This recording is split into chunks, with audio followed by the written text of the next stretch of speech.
بسم الله الرحمن الرحيم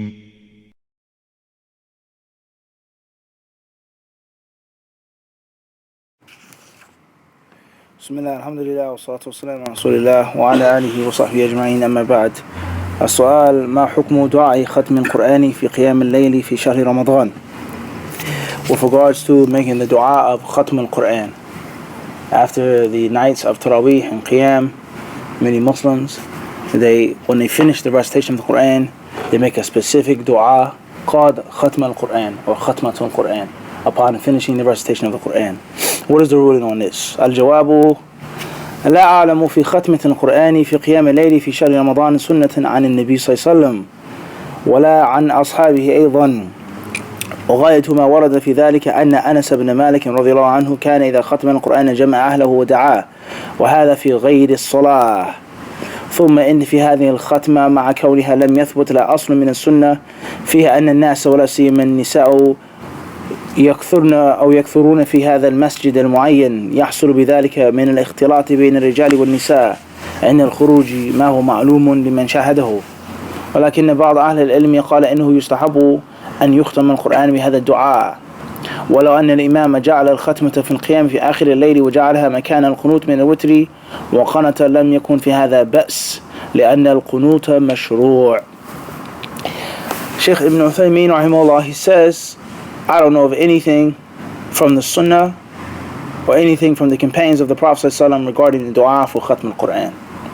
He says, and the best thing that is mentioned regarding this, the best thing that a person could use is the narration that Anas radiallahu anhu, whenever he finished the Qur'an, whenever he finished the reading of the Qur'an, reciting the Qur'an, he would gather his family members, his wives, his children, whoever, and he would make dua.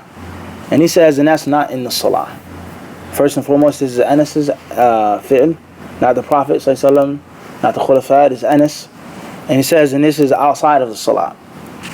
He says, another issue here is that when the khatma is done, we find many people, he says, even though it has no asl in the sunnah, he says the people that come and they crowd to the masjid, men and women, they may mix, they may be free mixing, mingling, it's packed, it's jam-packed when they try to get out of the masjid. He says it's well known. He says it is well known.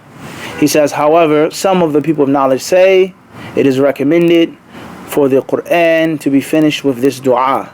He says that some of the people of knowledge say it's recommended for the Qur'an to be finished with this dua. He says, and if the Imam made the khatma in the last part of the night instead of qunut, then that will be okay. And that is because qunut is legitimate. Dua for qunut is from the sunnah. That's the fatwa of Shaykh Ibn Uthaymeen rahimahullah ta'ala. As you can obviously see, the Shaykh mentioned some of the people of knowledge say putting it in the place of the qunut, etc. If it's not the case, there's no asl, according to Shaykh Uthaymeen. He says that dua, that long dua that people make, has what? No asl. The fact that Anas radiallahu anhu did something, that's an issue in itself. Anas radiallahu anhu, what a companion does, then not only is he a companion, not the Prophet ﷺ, but he did it outside of the salah. Then making a specific dua for a very long time in the place of the qunut, that's another issue. Because the qunut that the Prophet ﷺ explained and instructed wasn't the qunut that is made in long, lengthy, rhyming, rhythmic sessions. So that's a very interesting issue with regards to the dua of the Khatmul-Qur'an. And the best guidance is that of Muhammad ﷺ. Khairul hadi, hadi Muhammad ﷺ. When he led the salah, how did he recite?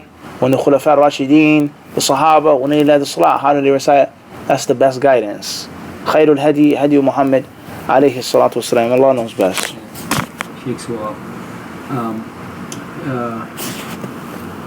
In Saudi or with the Prophet or the Sahaba, any basis of concluding on the 27th night? Any basis on concluding on the 27th night? We say, first and foremost is, the Prophet ﷺ, we know he only made the salat with the companions at night in a limited amount of days. A very limited amount of days. Some narrations say 3 days, and then he left it alone. And when the masjid became packed, the companions came in, they rushed in. He says, indeed, I know you're here. And I only took a long time coming out for a reason. And he mentioned to them that I left off the salah out of fear that it will become mandatory upon you. Fataawa, the hadith says, and you wouldn't be able to do it every night. Okay, as far as the Prophet died, he passed on, sallallahu alaihi wasallam, there's no more revelation coming down. So there's no fear of it being mandatory, etc. So the Prophet ﷺ, he made the salat for a few nights with the companions, and that was it. That was it. So anything about the fiqh of Taraweeh, how long, what to recite, do you have to start from the beginning of the Mus'haf? Many of those issues you're not even going to have a dalil from the Sunnah, because the Prophet only what? Hey, so it's not that much that you have. It's not like the 5 daily salah where he did over and over and over again. Hajj, Umrah, Ramadan, fasting, making dua, things that the companions saw him do over and over and over again. He only did this for a few nights. So many of the things in Salat al-Taraweeh or Qiyam, and that's an issue. Are there even different prayers? Is there a difference between Qiyam and Taraweeh? Is it from the Sunnah to make 2 prayers in one night? All of these different issues, you're not going to find a really strong basis for it in Muhammad's way. In the Sahaba then? And it's the Sahaba, we say, the 27th night. Many of the Sahaba said that it was Laylatul Qadr. Many of them held this view. And they thought, and they felt strongly that it was Laylatul Qadr. Okay? So many of them will try to do as much good and khair during that night. But a specific narration saying finish on the 27th, I don't know of that. Saudi does that. You have to ask about Saudi Arabia, Sheikh. Why I'm asking all these series of questions, Sheikh, because in our community, mostly like the West Indian, this is a big thing, a real big thing, you know. And I had that feelings that this is better, you know, the complete it and long dua and all these things, you know. I had a feeling. That's why I was exhausted. I mean, what the Imam should do, whoever's leading the Salah, is he should recite from the Qur'an. If he has the ability to go from the beginning to the end, فَبِهَا وَنِعْمَتْ. If he can recite the entire Mus'haf, alhamdulillah. If he recited the same thing every night, alhamdulillah. If he chose and selected surahs from the Qur'an, alhamdulillah. But the concept that you have to start and every night read a juz or 2 juz or this and that, you're not going to find a specific dalil for that. Let alone the concept of if you're going to pray at night, you should pray every night of Ramadan. And it shouldn't just be a thing where we're going to stop on the 27th or make a khatam on the 27th. Some people do. This is a true story, Sheikh. True story. I'll never lie to you. True story. Brother from Canada contacted me. Good friend.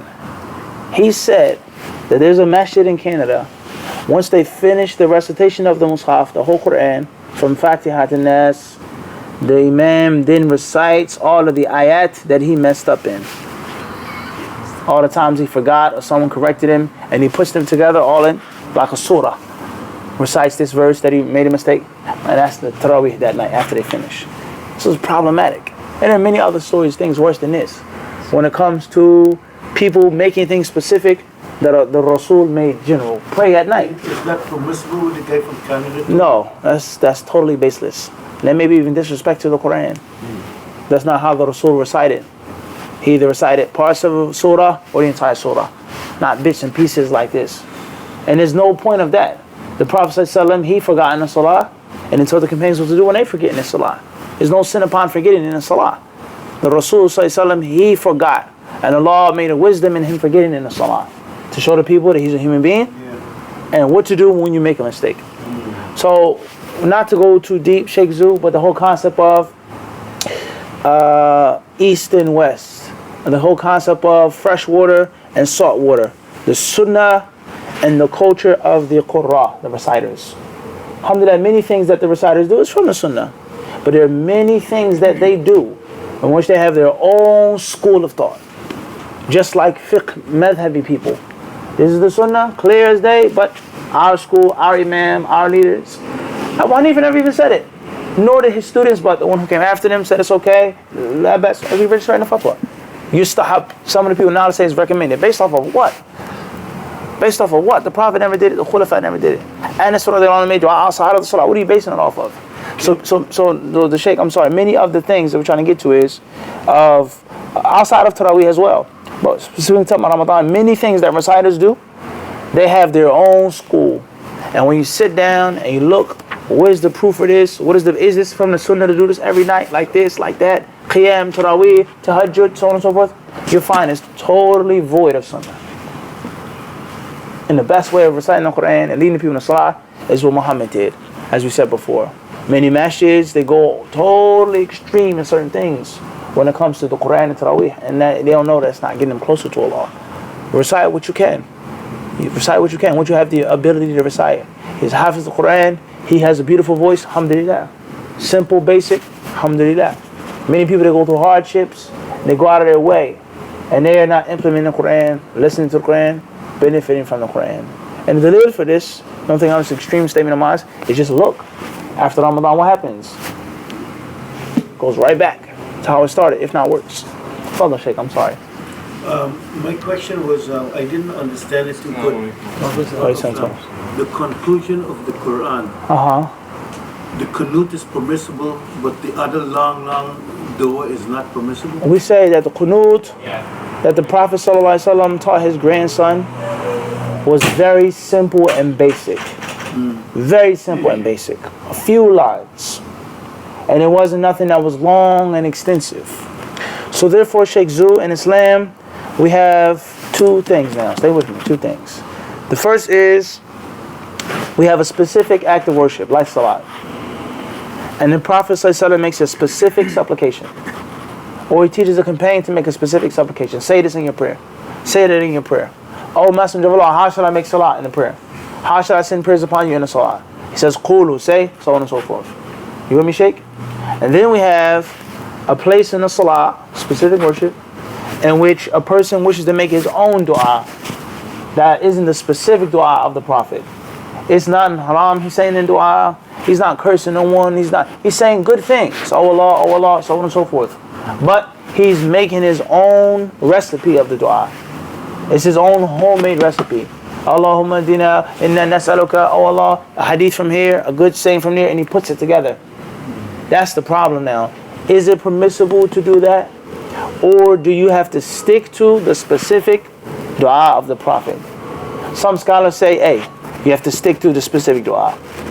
And other scholars, they say, as long as it isn't too long, as long as it doesn't harm the people, bother the people, you're not saying nothing that's haram, nothing against Islam, la bas, it's okay. So those who take the first view, they're going to say, you can't do that at all. Because the Prophet never made the dua of Khatmul-Qur'an. And others may say, it's nothing wrong with it. The qunut is from the sunnah, so instead of the qunut, just do that dua. But you're mixing and matching, putting pieces in. It don't even make sense. You take out this is from the sunnah and put something that's not in the place of it. It's just going through 3 or 4 loops unnecessarily. So the Muslims, they should make dua according to the Prophet ﷺ taught them. If a person made a little extra dua here and there, according to some of the ulama, la bas. Like in the best guidance, Hadi Muhammad sallallahu alaihi wasallam. That's the best guidance. And no doubt many people, they come to the masjid, and alhamdulillah, that's a good thing. They want to hear the beautiful recitation. But the dua is like, 30 minutes long. And the people, they want to hear the imam. People want to cry. Every single line is rhyming. It sounds like a song. And the people don't know what's being said. When the imam is praising the imam, they say, Ameen, Ameen. They don't even know what's being said. They're not being taught what's being said. And the significance of salah at night. It's very important to pray at night time. Whether it's Taraweeh, Tahajjud, whatever name you give it. And making dua.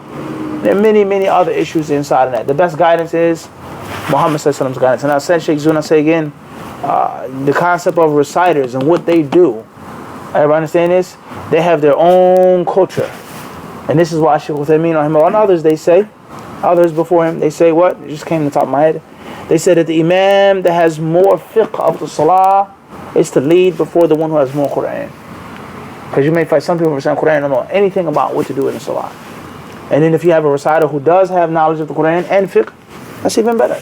That's even better. Or the general concept of reciter of the Qur'an that knows the basics and he sticks with the basics. That's fine.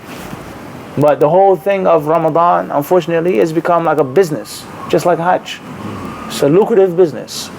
You fly in the qari, bring this person, bring that person, bring this person. He's going to say this, he's going to recite it in a different... It's known, even overseas. وَلَا حَوْلَ وَلَا قُوَّةَ إِلَّا بِاللَّهِ. The Prophet ﷺ has clearly taught us that it's permissible for a person to beautify his voice and to recite the Qur'an in a lovely tone. That is the sunnah. But it should be natural. It should be natural. It shouldn't be a thing in which it's like, I'm singing and the person goes beyond to, put a spell on the people just to bring in the people. Then the fundraising comes in on the 27th night. Then this, and a whole list of things come. Even just the concept of the 27th night and not no other nights is mushkila. Allah help us all. Hopefully that's clear, inshallah. I have one more question. Further. I'll leave you alone. You don't have to leave me alone, Sheikh. To pray when you get up to pray tahajjud, right? No, sorry. When you get up to Fajr, right? And your intention is to pray tahajjud, is that the time when you say it's best to pray late in the night? Is that the tahajjud? We say it all depends on when you get up. If you get up half an hour before Fajr, an hour before Fajr, no doubt, that's in the last part of the night. Is that the better part? Yes. So an hour before Fajr would be better? Hour before Fajr, 45 minutes, to the wee hours of the night. That was my question. We say that, as we said, Sheikh, when it comes to night prayer, we said there are things that are specifically laid down, and there are things that are general and open. Do as you please. And there are things that are specific guidelines. The problem comes in when I take the generality and then I specify it, and I do it every time, and organize it and formulate it and regulate it. As we just said, that's a mushkila. That's a what? That's a problem.